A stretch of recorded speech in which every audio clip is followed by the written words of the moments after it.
Good morning, afternoon, and evening to wherever you are listening. Welcome back to the now 26th ranked fantasy podcast, the Break Evens podcast. My name is Are we Corey, actually?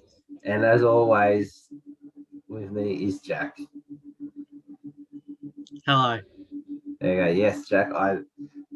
I got some news in yesterday that we are ranked 26th for fantasy podcast, fantasy sports podcast, which is awesome. That's pretty good. There'd be a Hope, few out.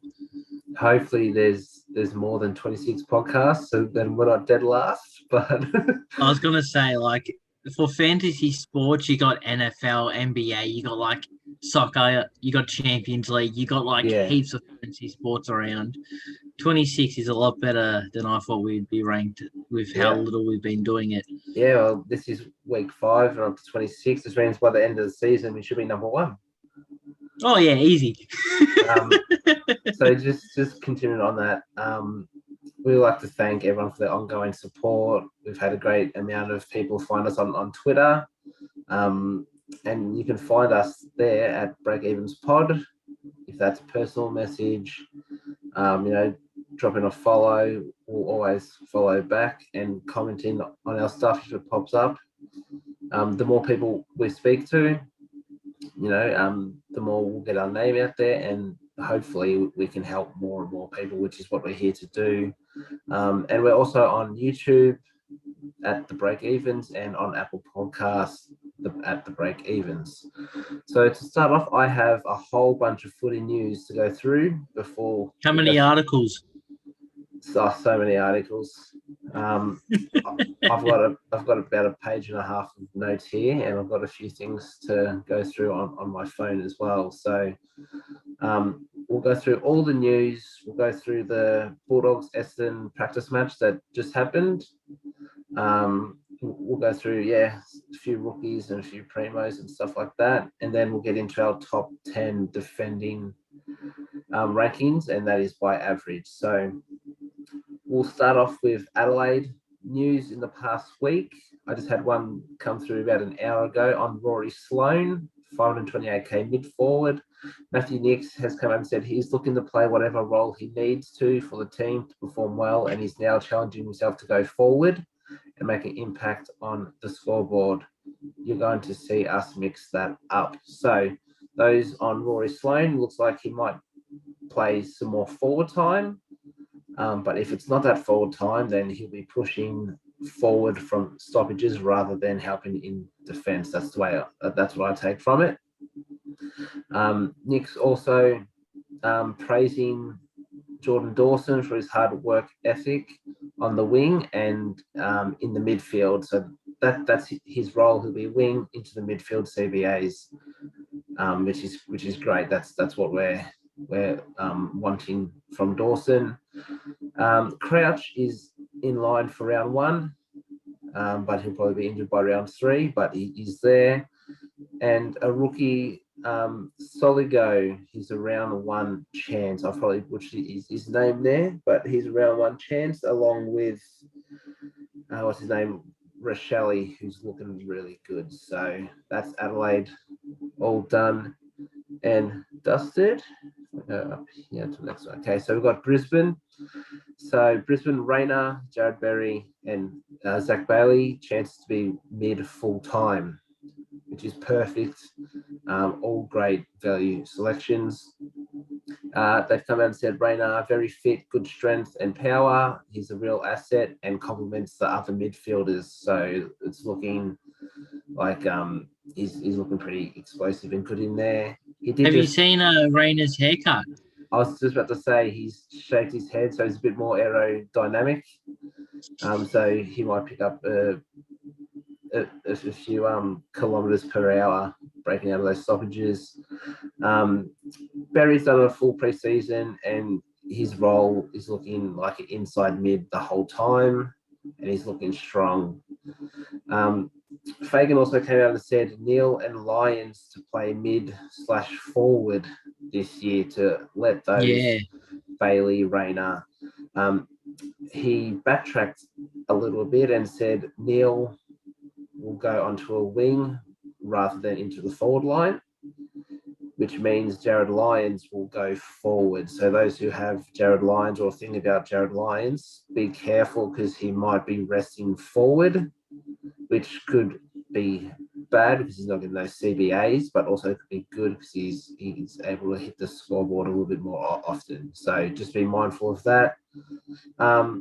They're looking at Zorko to play a half-back role, but he's come out and said he prefers to play midfield and forward. He feels a little bit more comfortable there. So I don't think he's the selection at the moment anyway, but again, if you're looking That could affect Coleman. Yes, which could affect Coleman, who's the next person I'm going to talk about, Jack. Nice segue. Coleman's Had no clue.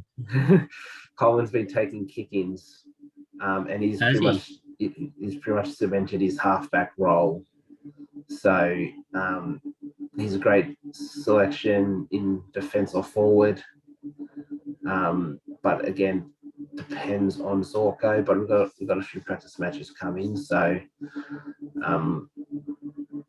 keep an eye on him. And Zach Bailey's looking explosive from stoppages. They're really liking his work, and Lachie Neale's looking fit and sharp as always. So we'll move on to Carlton. Charlie Curnow, 100% full training for the last 6 weeks. He's moving well and he's looking dominant. He's taking pack marks. He's kicking the ball well. He's moving well. That's what we want. I'd put him in if he's selected. Sam Doherty, he's on track for round 1, which is interesting. So what does that mean for George Hewitt? What does that mean for Nick Newman? So keep an eye on that. If they were smart, they'd probably give him a couple of weeks just to get back into things. Well, yeah, they said they're going to take it slow. They're not going to risk him. Yeah. Jesse Motlop kicked 2 goals in the intra-club. Small forward, so maybe he might get to look in over Durden for that Eddie Betts replacement. Hewitt, Chera and Cripps performing well in the intra-club game. I think I saw a thing on Hewitt, unless I deleted it, which I think I did. But Hewitt averaged an extra, I think it was 19 or 29 points when he played bulk CBAs, which goes on to my next thing. With Sam Walsh going down and missing the first month with a syndesmosis injury, it's looking like Hewitt will just go straight into that midfield role. So could definitely get that 95 plus we were talking about early. Here it is here. Hewitt, possible 20 plus average increase with Walsh going down. He may surpass 60% CBAs. So yeah, that's going on what I was just saying. And Zach Williams looks to be back at rebounding off that half-back line. So I don't think it's a selection just because of injuries, but keep an eye on that if he stays fit. So Collingwood. You're not going to talk about Carlton's injuries. They got Harry Mackay in there with Walsh. Yes, he might not play round 1. Yes, I actually forgot to type that down. I saw that I think last night or early this morning. So yeah, Harry Mackay. I think it might be a calf or something lower leg. So just keep an eye on. He's in doubt. Yeah. So we'll move to Collingwood. Jack, your boy Jeremy Howe, 1 to 2 week groin injury and abductor. But I was reading the thing literally about 25 minutes ago that said he's out for this week. Could be back for the Amy series. But I think. Did you see in the intra-club before he went down? He had 3 rebound 50s, but he only took 1 kick. And he took 1 out of 5 kickouts from when he was on ground. Oh, did he? Yeah. I did not see that. So he was getting rebound 50s and kick-ins with intercept marks. Okay, nice. Before he went down. Nice. The Goey broken rib. He's been running. He will miss the Amy series, but they reckon he'll be okay for round 1. But does that not hinder his choice because he's not training? He's running to play round 1. Yeah, I'd probably stay clear for now. The better Finn McRae, has Dusty Moore came out and said he's got Pendles-like time in traffic, so he gets the ball in a pack and he's able to compose himself, get that handball out, playing more of a wing role, but getting a few CBAs. I was about to say, I saw he took, I think it was out of 26 centre bounces, he had 12, I think it was, or 12 or 15 he attended out of 26. I'm going to get to that in 2 seconds. So stop going ahead. I saw that. Well, I saw it with what I saw about Howe. It was the same thing. Nick Dacos, 24 touches, and he had the most touches, and he had 71% disposal efficiency. So not too bad. Would like that to be bumped up to about 80, 85, but he's looking really good. Looking as they've come out and said, looking absolute class. So I have all the stats here, Jack, all the stats. So leading disposals in the intra-club game for Collingwood was, as I said, Dacos with 24. This was 3:15 or 3:20-minute. No, it was full-length quarters for free. So it was full length, 25, 30 minutes. Yeah, okay. So Crisp had 22, Lipinski 18, Adams 18, Maynard 17, who is actually looking very good for midfield time. Josh Dacos 16, Poulter 15, Toller Brown 15. Set of bounces, which Jack was just talking about, Nick Dacos had the most with 13, Callum Brown 12, Adams 12, Crisp 11, Elliott and McRae 10, Lipinski 8, Maynard 7, and McInnes 6. Then we'll go to marks. Hoskin Elliott 7, Poulter 6, Dacos 6, Lipinski 5, Charlie Dean 4. The big one, kick-ins, Pendles 4, Maynard 2, and 1 to Moore, Dacos, Howe, and Magin. Get around Howe. It's looking like that kick-in. Pendles will take most, but it will be shared around a little. Yep. Inside 50s, Crisp 8, Dacos of the Nick variety 5, Lipinski 4, Noble 4, Adams, McInnes 4 as well, and Poulter Maynard 3. So it's really... Howe was free as well, just missing out. Yeah. So it's looking like Crisp and Dacos are the ones pushing forward and get those inside 50s, which is just points. Rebound 50s. So coming out of the defensive 50, Rusco 5, Moore 4, Pendles 3, Howe, Magin 3, Josh Dacos, Charlie Dean, and Tom Wilson all with 2. So what I see there is out of the 6 stats I just put, Nick Dacos is top 3 in 4, and he's 4th in 1, and he's not on the rebound 50s, but he probably had 2 as well, but just wasn't there. So that's great news for Nick Dacos. Finn but McRae. It's also great news, DPP Pendlebury. Yes. And it showed Howe was on fire before he got injured. So we'll go to Essendon. Ridley's been having a lack of kick-ins in intra-club games, and I'll get it. Did you see? What? It looked like Essendon doesn't have a set person to take kick-ins. It was whoever was closest took it in today. Yeah, I was going to go through that. I've got errors in here, Jack. But yeah, lack of kick-ins, which will hurt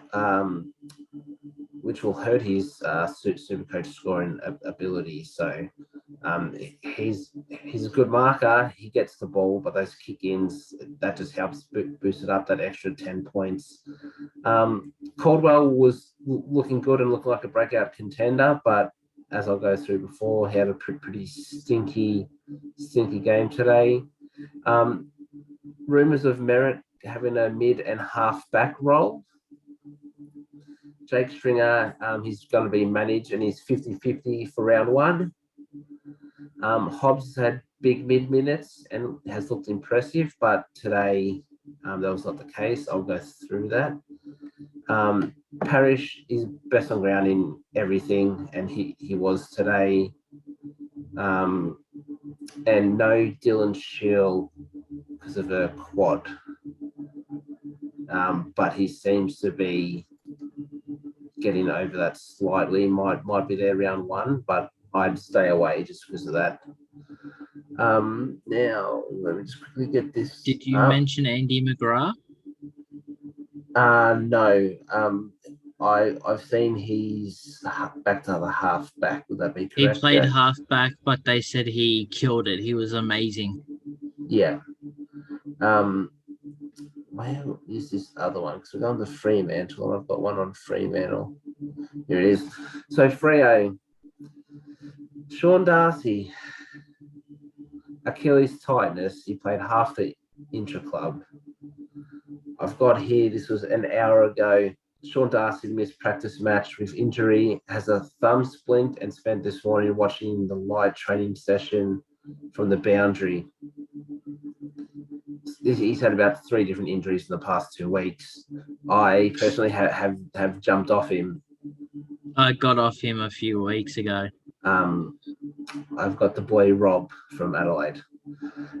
So Darcy he'll be there round one most likely, but just injuries so looking good. It's scary. Yes, Hayden Young looks to have put injuries behind him, which is good if you're looking for that breakout or draft. O'Driscoll and Erasmus are attending almost every CBA. In the intra-club, there was no Fife, Tucker and Brodie, though, but I don't think that matters. I think they're still going to get bulk of the CBAs. Tucker had a minor hammy. Fife just returned back to full training, and Brodie, I think, he's still got a little niggle. Erasmus, his strength is finding the ball. They've come out and said this kid just gets the ball. He gets in the packs, feeds it out. That's what we want to see. The breakout king, Caleb Sarong, he's looking good. He's a massive breakout chance. He's just dominating. So I would get right around him if you're looking for that potential breakout. Like we said earlier as well, Chera's departure boosts that massively, and then Fife and Mundy having different roles just boosts that even more. Yep. Tom Stewart from Geelong. So we're going to Geelong now. Tom Stewart, he's back fit and firing, and he's a big chance for round one. So I'm probably still not going to go him at the start because I reckon I can get him a bit cheaper. But he's looking good, and he's looking like the same Tom Stewart. So hopefully. And with Ball's injury, there's not much difference in price. Your boy Jack, I was about to call him Tim Duncan, but it's Mitch Duncan. Tim Duncan, the fundamental. Yes, Mr. Fundamentals. Calf strain. He's still a possibility for round one, but it seems like those calves are hitting pretty hard. Duncan, it's like Hall's injury. It just puts you off him that you've heard it. Yeah. GWS, Cogs is looking pure mid, and he's had a full preseason. He's a lock. Just put him in, leave him. You can possibly leave him there all year, which is good. And Lachlan Ash, he's been tipped for more mid-time. Yeah, he's been training in the midfield. I think I spoke about him in the GWS as possible price average increase, So he might get that with that mid-time. Going to Gold Coast. Holland's small groin injury. He looks okay. I haven't seen much on it, but there was a few rumours that he was a bit uncomfortable. So keep your eyes out for Holland's. And actually, it's just come to my mind. I totally forgot. Adelaide. Nathan Freeman signed for the Sandfall for the Crows. So if there's any, he'll be a COVID top-up. COVID top-up, or when Millerer and Crouch get injured, he might get a call-up. So Tuk for the Gold Coast, he's doing Tuk things. He's looking to repeat what he did last year. He's looking really good. So keep an eye on that. Matty Rao, plenty off the pill, got heaps of it and kicked 2 goals. Sharp is looking promising on the wing. I saw a video of him. He got the ball right in the middle of the wing, went on a run, slotted the goal from 40. He's looking really good. The Gold Coast halfbacks, they all look to be in sync. So when they were defending, they got it in the right places. So they'd stop those goals, and then going out, apparently they looked really good.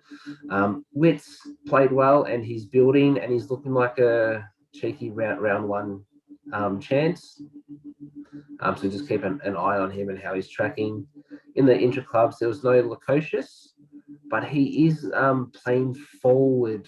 He's been training in the forward line. Bring him up, he's playing forward. If he plays forward, stay clear. Bose is out with the injury, and Orland was not in the intra-club, the 102k mid defender. Defensive mid. Defensive mid. So we'll go to the Hawks. Ward is on fire, and he's looking remarkable. So 180k rookie, get on him if he's named. Conor McDonald is also impressing, 117k. If they both get a go, I reckon it's smarter to go McDonald because he's 60k cheaper.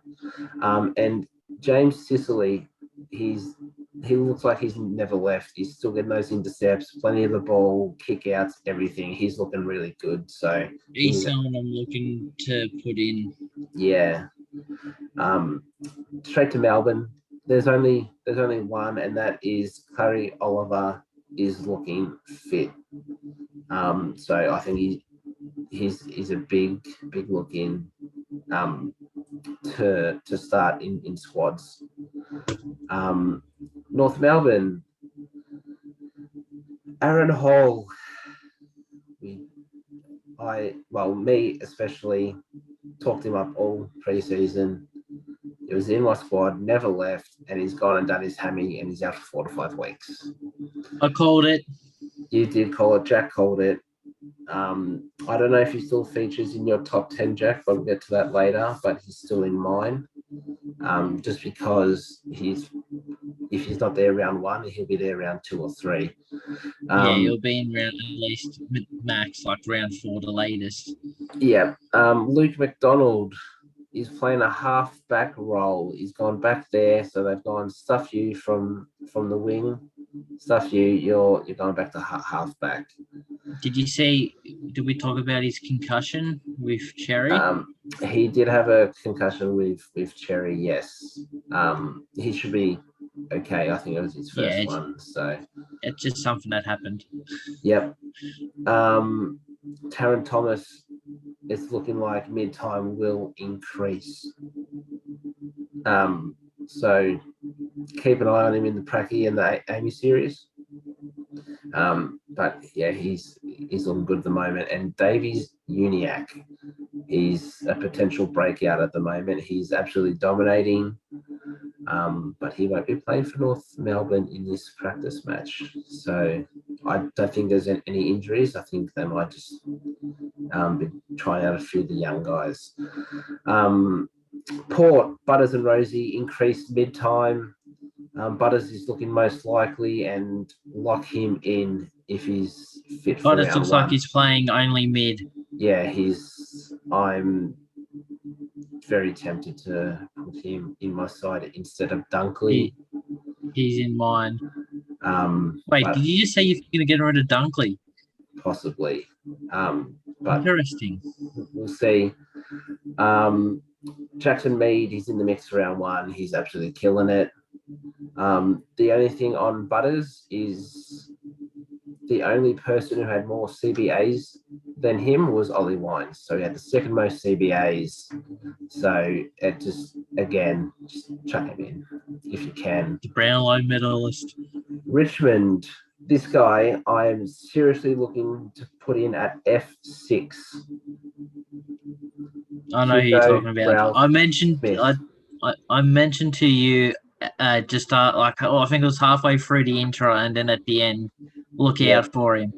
Yep, Jack's called this early, and he's looking like the Hooley replacement. He was best on at the intra club, so seriously, easy. Him and Prestia were the two best. 206k forward.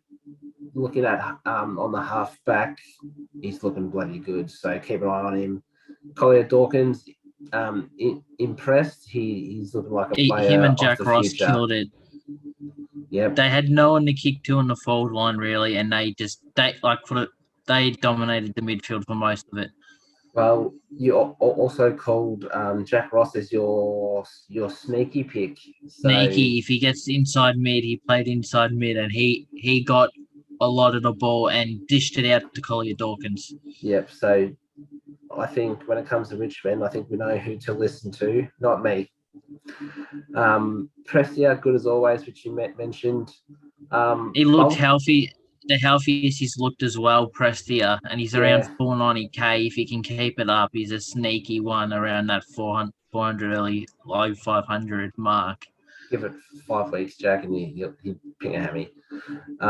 Noah Bolter playing forward, which means your boy Jack Gibkiss is looking a big chance for round one. In the intra club though, Gibkiss looked a bit shaky, but he was courageous in the contest. So he was throwing his body around. Shaky at times, but he was also very composed at times. Yep. So at certain times, it'll take him a few games to settle, I reckon. 180 odd K, isn't he? 170 odd K. 171. I think it's still a miss just because it looks like our the defender rookies are pretty strong at the moment, but he's looking like a good chance. So you can go him. He's He's going to be a playing rookie, which is what we like to hear. Yeah, that's it. Playing rookies. St Kilda, Gresham, he's looking good. He's showing glimpses though. He's just building, so it hasn't been full complete performances, but he's showing glimpses of the old self. Rowan Marshall hasn't missed a beat. He's looks like his injuries are behind him, and he's depending on Ryder, if he's the number one ruck, he's looking like a great R2 selection. Your boy Jack from the last couple of years, Hunter Clark. Jack Steele has come out and said Hunter Clark is looking good, and he's looking good for more mid-time, which that's what we've been waiting for Hunter Clark. He's been stuck on that halfback, possible wing, but he might be getting some CBAs this year, so could be a good pod. If not, he's definitely a draft selection now, and coming from the captain, you'd think he'd probably get some CBAs. Sydney, Heaney, full preseason, more mid-time, dominating, lock. That's all I need to say. Give him the Brownlow now. Dylan Stevens, wing and inside mid-time, which we spoke about last week. He's looking really good for round one in that Jordan Dawson replacement. The only bummer is Mills has that Achilles injury. So he's out round one, it looks like. Yeah. So we'll go to the Bulldogs. Bailey Dale rebounding and is precise with the ball, and he's been the main starter for counter-attacks in match sim, and that carried on today. In the Pracky, apparently he was all over it. My boy that I shouted out last week, Jack, Robbie Mccoon. He's found plenty of the ball. Him and Parker are looking good for mid-minutes, but only one of them has been named for this practice match. So I'll get to that in a second. Treloar and Bond are hitting the scoreboard, which we'll get on to that in a second. Treloar has been on a modified program, so I don't think it's injuries. It's just maybe keeping him fit. Changing things up for a possible different role change this year, which again I'll get to. Bad news though, Sam Darcy is out for the first half of the season with a stress fracture in his foot. He wasn't a selection anyway. He probably wasn't going to play this year. I think it was a Jamaru Gohagan situation. Second pick, not going to play. People cry about it. Yeah. And then West Coast, the guy I said is a lock. Don't worry about anyone else. Greg Clark has done an AC joint in his shoulder, 8 to 10 weeks out. Could be a good upgrade around the buys if he's playing, but it's absolutely shattering because we had a good rookie at 117k in the midfield. Apparently, Petreski-Seaton's been playing midfield and training midfield with West Coast as well. Yeah, but Jack Carlton, that's what I'm going to say. Yeah, I know. I'm just saying, like, he's around 300, 400k defender. If he's playing midfield, it's a sneaky pick. Yep. And the guy he was fighting that Clark was fighting that position with, Conor West, actually has found his way into my side at F6. Well, actually, technically F5 because Charlie Kerner would be F6. But Conor West, he's put his hand up for round one. He was best on ground in the match sim, in the midfield, doing everything. He's a forward only at 249.5k or something. So definitely look at him. And Chesser, he's pushing for round one. He's been playing wing and inside mid the whole time. So just be wary, he is injury prone, but he has been dominating. So now we'll move on to the practice match that just happened. Started at 3 o'clock, Bombers versus Dogs. Yesterday we got some insight into some rookies that were playing. So for Essendon, they had 5 rookies playing today. At 167k as a ruckman, Nick Bryan. 152k mid, Ben Hobbs. Kane Baldwin, 124k forward. An unsigned but now signed Tex Wanganeen, and an unsigned, now signed Nick Martin. And the guy we've been following, Garrett McDonough, was not playing at 117k. So I'll just talk about those rookies for a second. Hobbs only played the last quarter. But saying that, he had 7 CBAs in that last quarter. He was at every CBA possible. So it's a little bit concerning that he didn't play the first 3 quarters, but they might just be cautious on him. I'm pretty sure he got a bit of the pill as well, but like I said when I spoke about him, his ball use was a bit shaky and it didn't look the best. Yep. And the other guy, so the 2 unsigned rookies which got signed after the game, Tex Wanganeen. Killed it. So he played the last quarter as well, only. He was absolutely brilliant. He kicked 2 goals, and there was a video of one just before that I was looking at. Essence kicked the ball in to about 45 metres. Tim English put a spoil in. Wanganeen picked it up, ran to 40, slotted it. He looks like a great player. We might get him at 102k if he plays. So I'm pretty sure Wanganeen, his first touch was a goal, his second touch was an assist, and then his third touch was a goal. Yeah, so that's ridiculous. I'm not sure what role he played. If he played wing, if he played in the pocket, I'm not sure. All I know I think it was a half forward. Yeah, but I didn't watch the game. And Nick Martin, I don't have any stats or anything on him, but he's been signed as their last spot. So I'm guessing he impressed and looked good. So keep an eye on those guys. For the Dogs, Arthur Jones, 117k defender forward. Robbie Mccoon, 102k midfielder, was the rookie selected. And Charlie Parker, 102k mid forward, was not playing. So I don't have much on Arthur Jones. I'm not sure if you've got any game time or not, but I do know Robbie Mccoon had 4 centre bounces, centre bounce attendances. He did not play the first quarter, but played the last 3. I'm not sure stats or anything because stats weren't taken. I'm just getting all this information off guys off Twitter that were at the game or watched and took notes. It is to note that for Essendon, Hurley, Stringer and Tippenwoody were absent, not playing. And for the Dogs, Baz Smith, Crozier, Darcy, Bruce, O'Brien and Keith did not play either.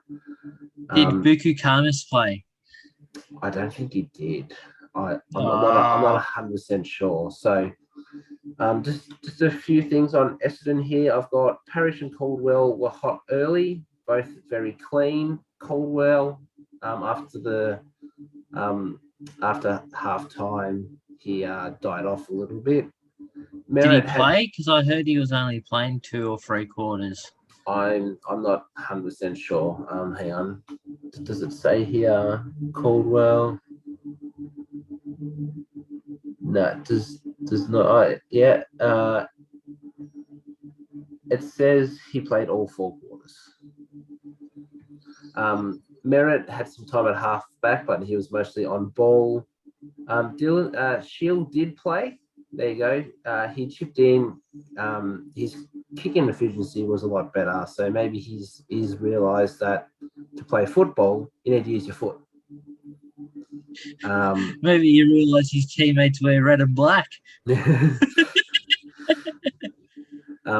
McGrath, as you mentioned at the start, he stood out on a half-back role, so he's looking good. Hind was solid. Ridley looked super composed, but unfortunately hardly got a kick out. So we'll go here to the kick out numbers for Essendon. It says here Ridley had 3, which isn't too bad, but Redmond had 2, Laverde, Cutler and McGrath 1. So I'm guessing there wasn't that many kickouts to have been had, but we've heard pre-season, we've heard now. It doesn't look like Ridley is in for those for the majority of kick-ins. Like I was saying before, they've only done a if you're there, you take the kick out. Yeah, we're not going to have a set kick out person, so it's Ben Raddens believes in all of his defenders to take the kick outs, not just putting the pressure on one man. Yeah.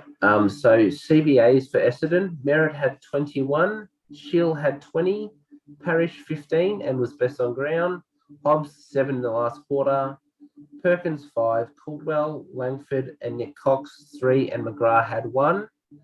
And Sam Draper had 22 and 2 Meter Peter had 4. So we'll go on to Big boy Peter. So just a few more things here. Caldwell started well but faded due to limited time on ground. So that answers your question, Jack. So he still played but limited minutes. McGrath dominant, Shield back to full fitness. Really solid without kicking dominance, and the rest I've said there. So we'll move to what happened to the Bulldogs. Where is it? Here. Caleb Daniel, plenty of the footy. He is what we like to see and hear. He's a sneaky one that people aren't looking at the moment. Dunkley, good amount of CBAs. Treloar, your boy, dominant on ball, forward at times. He had a creative spark. Bont looked busy, involved in most things. He was good and he kicked the goal. Dale, great usage, counter-attacks, kick-outs. Jack McRae was solid without starring, so I saw a few things. He was just doing Jack McRae things without going over the top. And as I said, there was no Bailey Smith. So we'll get to the Bulldogs CBAs. So Libba had the most with 22. Dunkley second with 18. McRae 17, Trelaw 8, Bont 6, Hunter 5, and Mccoon had 2. Bont 6, would that mean he played more forward? Yep, but only played the first half. That might explain it. And Trelaw had 8 and didn't play the last quarter. And for the rucks, Steph Martin and Tim English, they went 50-50 with 13 centre bounces apiece. That's good with what I was talking about last week with Tim English. Yeah. He barely went into the middle last year. This year, 50-50. That's looking good for a boost and a sneaky forward line pick. Yep. And the kick-ins for the Bulldogs, Dale had 5 the most. Daniel had 3. And they're not sure who took the other one, but they're saying Richards, but no one really cares about that. It's about Daniel and Dale. So it's looking like Dale will take a majority. I think they're both... Daniel's getting plenty of footy and he's getting a couple kick-ins as well, which is good for him. I think that they're both great picks. Are they top 10? We'll see as we move on to the top 10. I think that's all the news I've had, Jack. So yeah, the only thing I can add is actually you go first. I was just gonna say, they were talking about how Adam Trelaw started while barely playing midfield. Yep, that's very a very good look at, especially with that forward status. If he's starring without those centre bounces, as many, it's exciting. Yeah, I agree. It's just those injuries that, as always, we have to look out for. All right, so before we get into top 10 defenders, we have 2 games tomorrow, 2 practice match games tomorrow. We've got Carlton and St Kilda, and we've got Melbourne versus North Melbourne. So the teams have just been released about an hour ago. So let me guess, Mahoney and Taylor in over Horn Francis? I haven't really checked. Let's see. They're all playing, so look out. So for Carlton, I'm not going to go through every player that is playing. I'm just going to tell you the ones that aren't playing. Okay. Yeah. So for Carlton, those who aren't playing, Harry Mackay, McKay, as we spoke about, Tom De Koning, he's injured. Your boy Liam Stocker, Ooh. Sam Doherty, Sam Walsh, which we knew about those 2, Jack Martin, Caleb Marchbank, who's coming back from injury, Lewis Young, and Ed Curnow are not playing for Carlton. For St Kilda, those not playing, Nick Caulfield, obviously ACL. Wanganeen Millera is not playing. He's not? He's not playing. Dan Hanbury, because he's injured again. Jaron Geary, not playing. Paddy Ryder, not playing. Rowan Marshall, not playing, not due to injury. And Dougal Howard, not playing. But Jack, guess who is playing for St Kilda? Hunter Clark. Well, yes, but Jack Hayes. He is. So they haven't signed him yet still. They have to the 9th of March to sign him. So I'm guessing they're going to give him a run, see how he goes. And possibly by tomorrow night, he has signed. And then by the end of the week, he might be in Supercoach. Yeah. So we'll go to the Melbourne-North Melbourne game. Again, I'll just tell you who isn't playing. So for Melbourne, those not playing, Jack Viney, Jake Lever, Jake Malcolm, all the Jays, Luke Dunstan, Bailey Fritsch, and Harrison Petty are not playing. Bailey Fritsch, that's an interesting one. Yeah, might just again just young kids. Like if let's see, is there any young kids here? Is Bailey Laurie, I think his name is, playing? I can't see his name. Hang on quickly. Bedford, whoever that is. Jack Bowie's playing at 200k. Cade Chandler's playing. Daniel Turner. No, there is no Laurie. North Melbourne not playing. Jed Anderson, but Jed Anderson is back. He's getting the jab. Yeah, I feel sorry for the bloke. Didn't he have like heart complications or something with the first jab? Yeah, And then something. they told him, no, that's not good enough for a medical exemption. Get the second one. He had to go, do I go my footy career or do I go my health? Because for the heart complications twice, he could be fucked, like really stuffed. Yeah, well, the viewers and listeners don't know, Jack, but you're not feeling 100% after the booster, but you're still here. You're still alive. I am. So I'm alive. So yeah, Anderson not playing just because he hasn't had a preseason. Davies Uniacke not playing. Cunnington obviously not playing. Luke McDonald not playing. Jai Simpkin not playing. Aiden Boner not playing. Aaron Hall not playing. And these next two players are a worry for our rookies. Tristan Cherry and Charlie Comben are not playing. So Cherry and McDonald must be concussion. Possibly, yeah. That must be why. If they're both out. Does that mean Goldstein, CCJ, and Cherry will be the three tools they're going to go with? Does that mean Comben misses out again?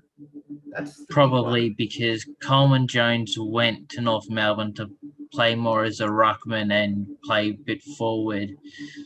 So I think Coleman Jones has that role that Comben would have taken. Yeah. So that's all the news. We're done. Just before we move on, let us know in the comments, on Twitter, wherever. Let us know, did you like the news section? Because I'm looking to do it all pre-season for the last 3 odd weeks. So if that's something you like, let us know and we'll keep doing it. So we'll move on to our top 10 defenders. So just a quick summary of what this is. Jack and I have gone away separately. We don't know who each other has. We've named our 10 to 1 with the average we think they're going to get. We'll start at 10, go to 1. We'll speak about why we have them at that spot, why we think they're going to average that. And yeah, it's just our opinion. As I said, we both don't know our orders. I know I changed mine about 5 times, Jack. I'm not sure about you, but I changed mine 5 times. I just changed the name. I forgot I put someone in. Okay, there you go. I didn't put someone in, so I've just made it quick. So the way it'll work, Jack will go first. He'll tell us number 10 and why.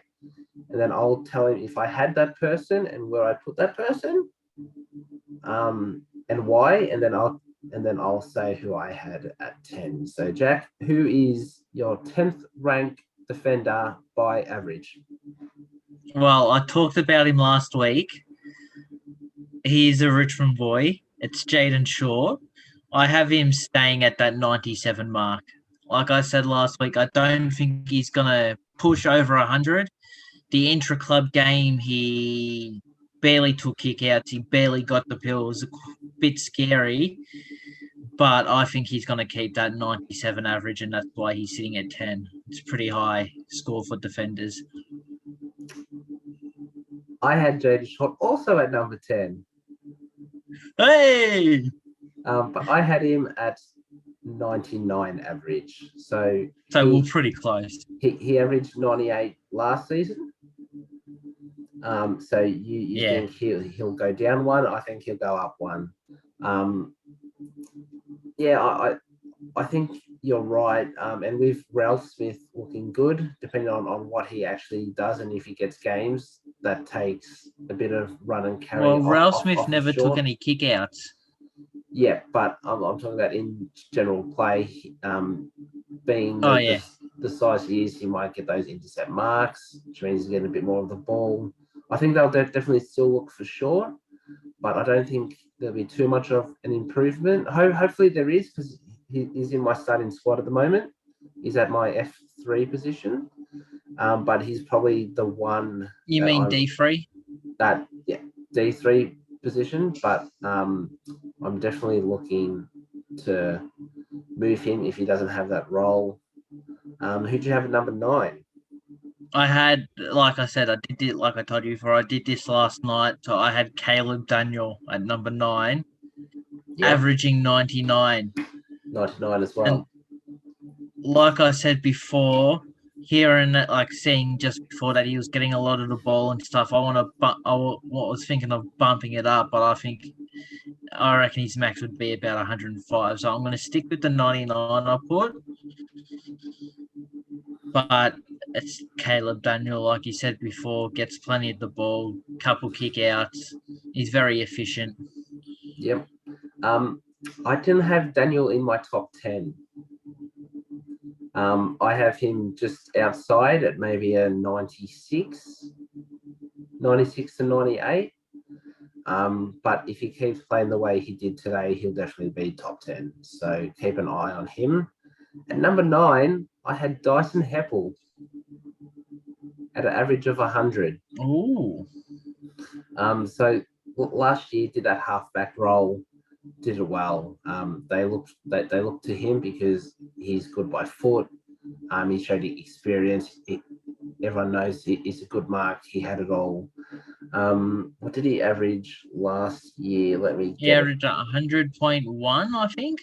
Hang on, go by defenders because we're doing defenders.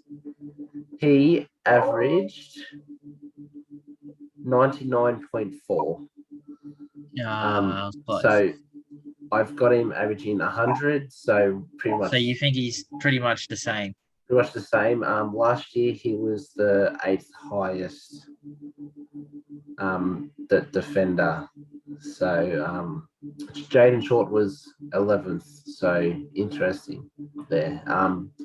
But yeah, he's tipped to go onto a wing as well. So he could be that halfback wing role. I think he's got 100 in him. Any thoughts on Heppell? No, it's like I was telling you, defenders was hard. Who you gonna put in? Who's just gonna miss out? A name that I don't have in the top 10, and we've talked about a lot. Daniel Rioli. It looked like they were going to him out of kickouts like every time. So I don't see him top 10, but I can see 90 plus with him, because they're looking to get the ball into his hands. But Heppell, he's someone that I had just out. I think it's hard to tell. Heppell, he was pretty fit last season, but he can have a season where he's out all year. Trying to put all of it together, it's just very hard. But he will be around that 98 to 100 mark, I reckon. Yeah, he's very good. Who'd you have at number 8? So the person I just put in, because I realised I didn't, James Sicily. Oh, okay, yep. And I've got him. It's a little jump to Caleb Daniel. I've got him. Him and number 7 are averaging the same points I have. Yep. And I've got him at 102. Okay, yep. I have Sicily at number 6. I just see. So I've got him 8-7, the same. So like just below you, pretty much. Yep. So, as I said in the news, killing it. is looking like the same James Sicily. The only thing that will hurt him is if he has to go play forward, but that was more of a Clarko thing. I think Sam Mitchell will keep him down back. So I have him the class, the experience with their young back line, him and Frost, I reckon will be the two big defenders. Yep, so I had him at 103 average at number 6. My so number 8. Same. My number 8 is Daniel Rich at 101 Supercoach points. Okay. Average 107 last year. So I think he's going to decrease by 6. And I think that's just one age, and 2 Coleman, Zorko, if they go back there. But he does get a bulk of his points with kickouts. Yeah. So that's why maybe he might go that 107 again. But I think 101 for Daniel Rich. I think that's spot on. But he could prove me wrong. I don't think he'll drop below that though. Jack, number 7. So, like I said, I have him as the same average as Sicily, Lockie Whitfield. Okay. At 102 as well. Yep. I think he's just a gun. Like Hall, if he gets injured, I can still see him get a note like that 102 mark, even higher. Just averages, defense. It's hard to tell because they were down last year. What's a good average for a defender? I can see him being at around 102.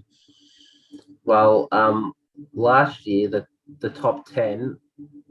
So 10th was really at 98. It went down to like 97 or 98. 98 10th spot. 98.7 was at number 10. Yeah. So I have Whitfield at number 5. Averaging 105. What? You'll just find out at number 5. Okay. Yes, better not be fucking Jeremy Howe. No. Okay, good. That's number 1. Come on. So Whitfield, he averaged not 92 last season. Missed a lot of the year, and he was playing. Wasn't he playing more half back? Not forward. As much wing. Half forward. That's it. He was playing half forward. He's looking good now. If he stays fit, he can definitely go 105 plus. I got him at 105 just because of Leon Cameron. I don't trust him as far as I can throw him. So I had Whitfield at 5. At number 7, Aaron Hall at 102 average. So I said at the start I still had Hall in my top 10. I've got him 102 at number 7. So he averaged 105. I like how our number 7s are at 102. Yeah, I'm feeling good this year. So 102. He averaged 105 last season. With the hamstring, I think he's going to drop some points early. I don't think he'll average under 100. But I think 102 is good. He's still going to take those kickouts. He's still going to run off that halfback. Loves the cheapie. He's an absolute seagull. 102. It's just can his body stay fit after this hamstring? He's had hamstring injuries before, so got him 102. But he could easily drop out of that top 10, or he could easily move forward up. So, who do you have at number 6, Jack?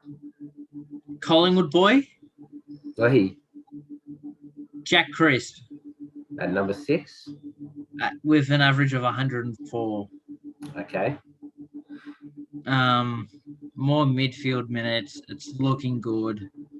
I think he said he was like the second most in there, which I didn't know. Yeah, I didn't know that, so I could probably bump that up a bit. But like I said, I'm sticking fat. 104. He's a class player. Always has been at Collingwood.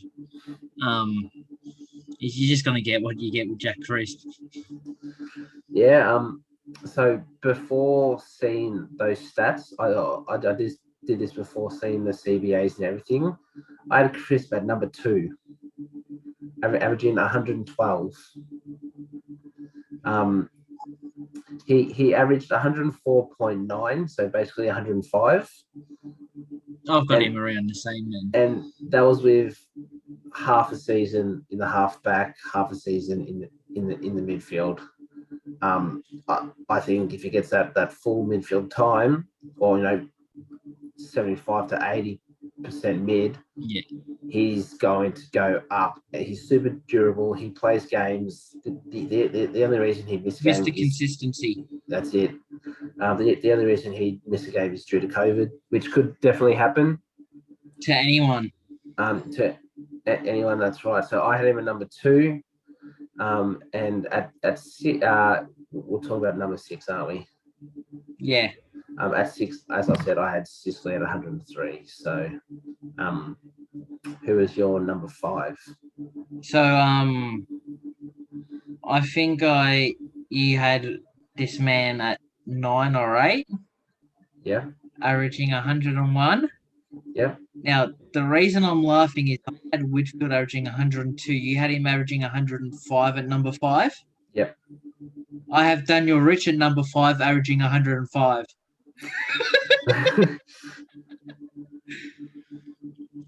With you, I think he's going to drop a little bit, but like I said, he's a gun, long left boot, very effective with it.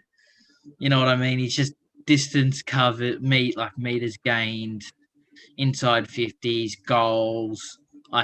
He's going to drop a bit, but I can see him staying around 105. Yep. So as I said, I had him at number 8 at 101. And at number 5, I had Whitfield at 105. So we'll move straight on to number 4. That's why it's funny. We've pretty much switched those two. Yeah.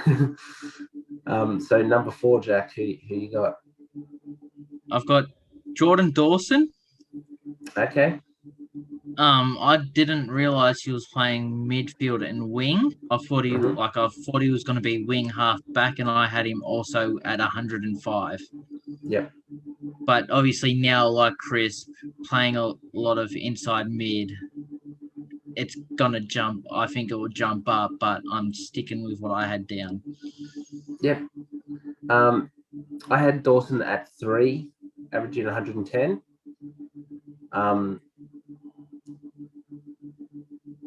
Yeah, as you just said, wing, midfield, new club.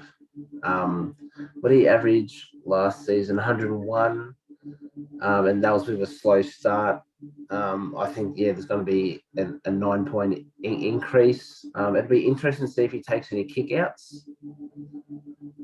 But he's definitely going to get plenty of the I doubt it, because Brodie Smith probably drops back, and he's probably going to be the kick in.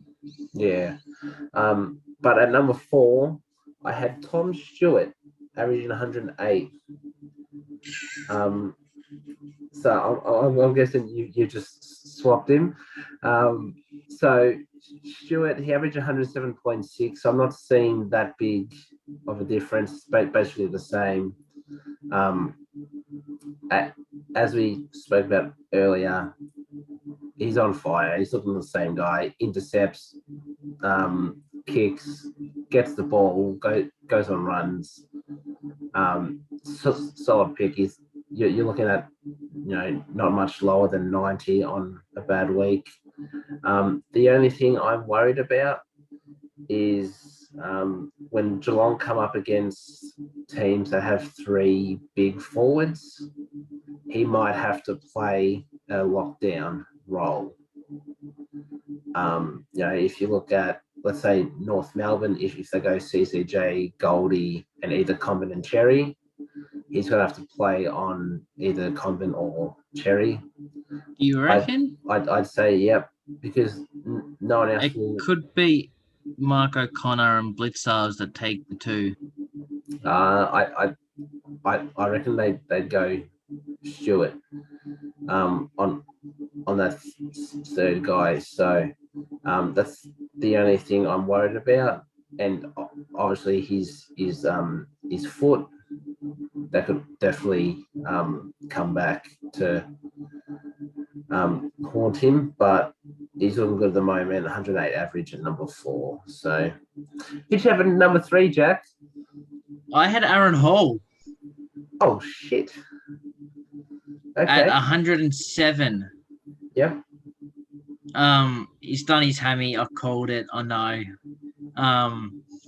I can just see him coming back in and just killing it. Kick-ins, disposal efficiency, meters gained, all of that. Yep. I had Hall early on at 4. It was either 3 or 4, but I changed that just because I was looking at Sicily, Stewart, Dawson, Whitfield going intercepts, mid-time,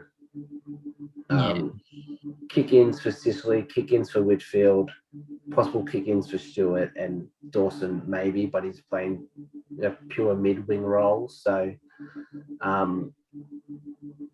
mean, so what, you had him at 107, 105, 105 last year, so a small improvement, but pretty much same, around that same mark. He can definitely do it. He just needs to stay fit. So at number 3, as I said, I had Jordan Dawson at 110. We've already gone over him, but I've noticed I've gone very low with my averages to you. Yeah, I mean, I'm just like, if you look at all the guys we've named, they're either taking kickouts, playing midfield, or interceptors. I was also basing it off last year's averages weren't that high for defenders. Yeah. So who'd you have number 2, Jack? So this is why I was laughing. I have Tom Stewart at 2. Yep. Averaging 108. Oh. So we've got him at the same average. Like I said, my points are lower than yours. I could have changed it up, like while you're talking with Dawson and Chris, obviously jump up. Daniel would jump up a bit. But like I said, I'm sticking with what I had. We both have him at 108. I really don't need to say much more. Yeah. So the reason my averages are a bit higher is because I'm looking at Dawson and Chris playing midfield time, so I'm seeing a bit more of a jump. They averaged. So Chris was 104, Dawson was 101. You chuck that midfield in. Yeah.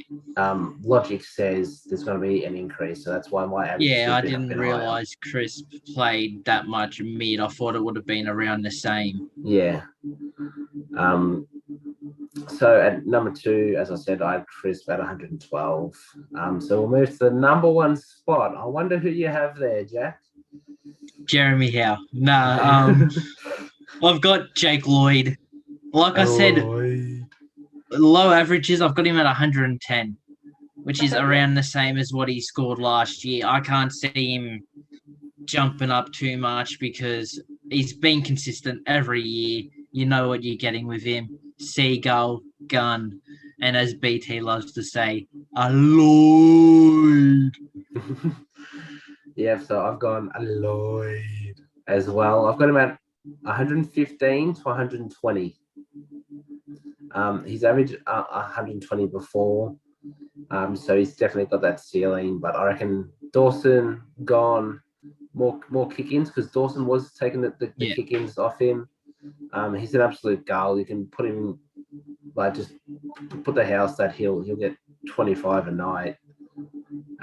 Kick-ins, marks, does it all, plays most games, averaged 107.8 last season. I'm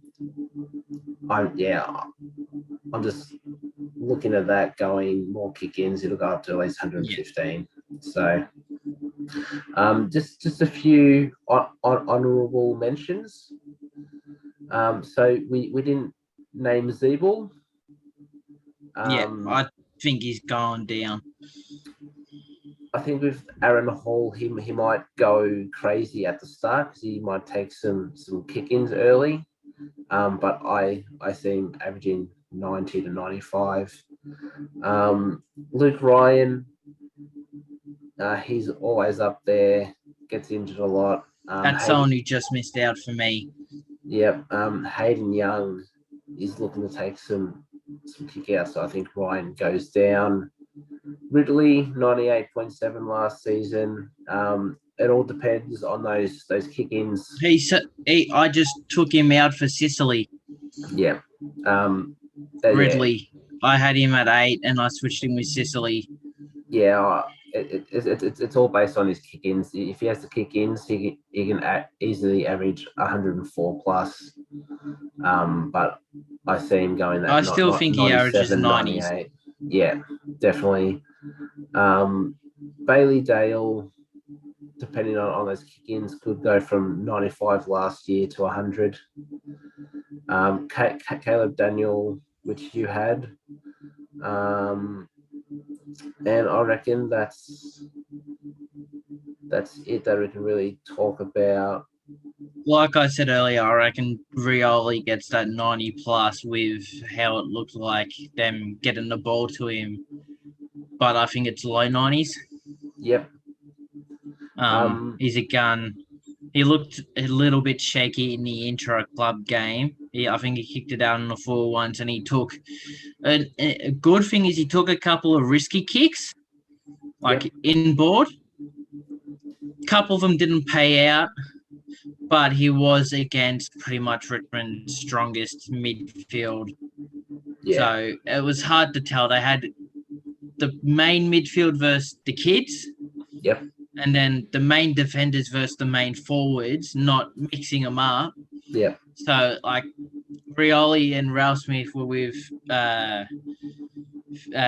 Ross and Collier Dawkins, whose forward line, the two names to go to were Sydney Stack and Noah Cumberland, who are both tiny and, you know what I mean, they're fringe players at best. Yep. At the moment.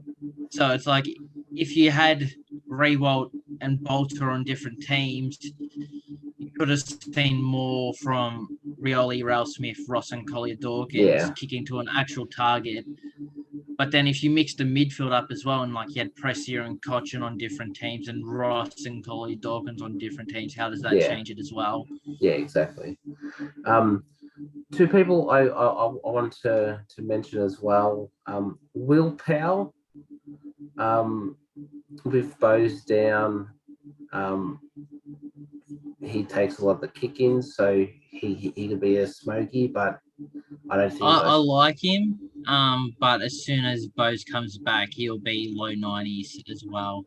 Yeah, he averaged 82 last year, so he had to do last 6 games. I think it was 100 plus, then it was like a 50, then it was 100 plus, then it was like a 40. He was very inconsistent towards the end. Yeah, he averaged 103.2 the last 3 or 5 games. And the other one is the guy you've been on, Jack, Will Day. Apparently he's back. He's back and he's playing some mid time, so he can be another one. But get him in. But he averaged 79 last year, so again, from like 5 games. Yeah. And I think 2 or 3 of them were 100 plus, but then he had like a 50 and a 70 or something like that. Yeah. At his price and the average, it's pretty good. Yeah, he'd have to bum it up a lot.